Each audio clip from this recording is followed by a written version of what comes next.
وہابی کون لوگ ہیں؟ وہابی اور ایک عام مسلمان میں کیا فرق ہے؟ دیکھیے، وہابی کا لفظ بطور گالی استعمال کیا جاتا ہے، جیسے جماعت اسلامی کے لوگوں کو لوگ مودودیہ کہہ دیتے ہیں۔ تو اول تو یہ لفظ کسی شکل میں بھی زبان پہ نہیں لانا چاہیے، کبھی استعارتاً کسی شخص کو معین کر کے نہیں کہنا چاہیے کہ وہ وہابی ہے۔ یہ وہ یعنی توہین ہے جس سے کہ اللہ تعالیٰ نے روکا ہے۔ لیکن وہ کون لوگ ہیں جنہیں وہابی کہا جاتا ہے؟ نجد میں آج سے تقریباً 250 سال پہلے ایک شخصیت پیدا ہوئی، محمد ابن عبد الوہاب۔ انہوں نے دین کی خدمت کی، دین کی اصلاح کا کام کیا، جو بھی مسلمانوں میں غلط چیزیں رائج تھیں، مشرکانہ اعتقادات، بدعات، ان کا قلع قمع کیا اور ایک تحریک شروع کی۔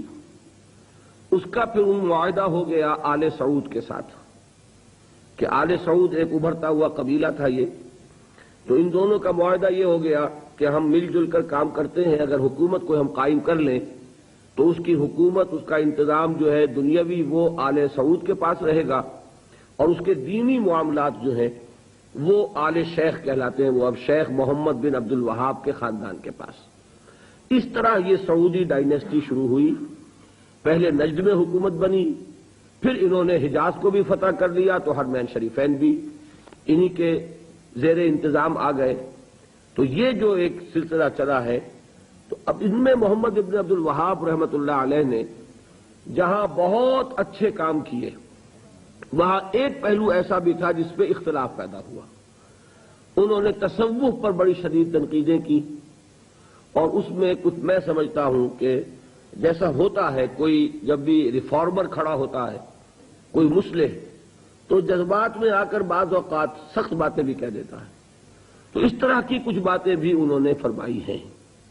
اس کا رد عمل ہندوستان میں خاص طور پر ہوا، اور انگریز نے وہاں پر جو شہیدین کی تحریک تھی، شاہ اسماعیل شہید اور سید احمد بریلوی رحمۃ اللہ علیہ، ان کی جو تحریک تھی، اس کو بدنام کرنے کے لیے یہ کہہ دیا کہ یہ انہی وہابیوں کے پیروکار ہیں، اور ہمارے ہاں بعض علماء نے پھر ان کی مخالفت اسی وجہ سے کی اور فتوے دیے ان کے خلاف۔ تو اب یہ لفظ جو ہمارے ہاں بریلوی مکتب فکر کہلاتا ہے، اس کی سب سے بڑے گالی ہے جو وہ دے دیتا ہے۔ وہ دیوبندیوں کو بھی وہابی کہہ دیں گے، وہ تو اب گالی دینے کی بات ہوئی نا، تو گالی دینی ہے تو دے دو جو چاہے۔ حالانکہ دیوبندی مکتب فکر کے علماء محمد ابن عبد الوہاب کی ہر بات کو نہیں مانتے، بلکہ وہ خود بھی تنقیدیں کرتے ہیں ان پر کہ ان معاملات میں انہوں نے حد اعتدال سے تجاوز کیا ہے۔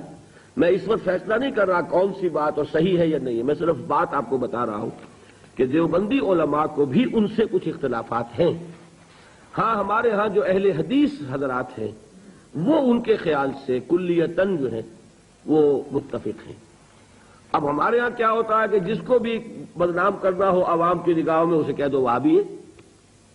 اس کا ایک لطیفہ بھی بیان ہوتا ہے، جبکہ ہندو بھی تھے، اور ہمارے پاکستان میں کہتے ہیں کہ ایک جگہ پر کوئی بنیا تھا، وہ مولوی صاحب جو تھے وہ اس سے سودا لیتے رہتے تھے قرض پر۔ ایک موقع پہ آ کے بنیے نے کہہ دیا کہ مولوی صاحب اب آپ کو میں سودا مزید نہیں دوں گا، پہلا حساب چکا دیجیے۔ تو انہوں نے واعظ میں کہہ دیا کہ فلاں شخص سے شنکر لال سے اب سودا نہ لو مسلمانوں، وہ وہابی ہو گیا۔ لوگوں نے اس کا بائیکاٹ کر دیا، تو اس نے ہاتھ جوڑ دیا آ کر۔ تو وہابی اس معنی میں اب گالی کے طور پر لفظ استعمال ہو رہا ہے۔ اللہ تعالیٰ مجھے اور آپ کو اس سے بچائے۔ محمد ابن عبد الوہاب رحمۃ اللہ علیہ نے بہت کام اچھے کیے۔ اس عرب میں بھی بہت شرک ہو رہا تھا، قبر پرستی ہو رہی تھی، یہاں تک کہ جو یمن سے حاجی آتے تھے، طائف سے گزرتے ہوئے حضرت عبداللہ ابن عباس کی قبر چونکہ طائف میں ہے، پہلے اس کا طواف کرتے تھے، پھر جاتے تھے خانہ کعبہ کے طواف کے لیے۔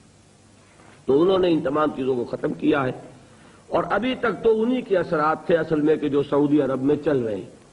اب جو نئی نسل ابھر آئی ہے تو وہ آل شیخ کا عمل دخل جو ہے وہاں بہت کم ہو گیا ہے۔ آگے حالات کیا ہوتے ہیں تو اللہ کے علم میں، یہ ہے اصل شے۔ تو اس کو جو حقیقت ہے اسی تک رکھنا چاہیے۔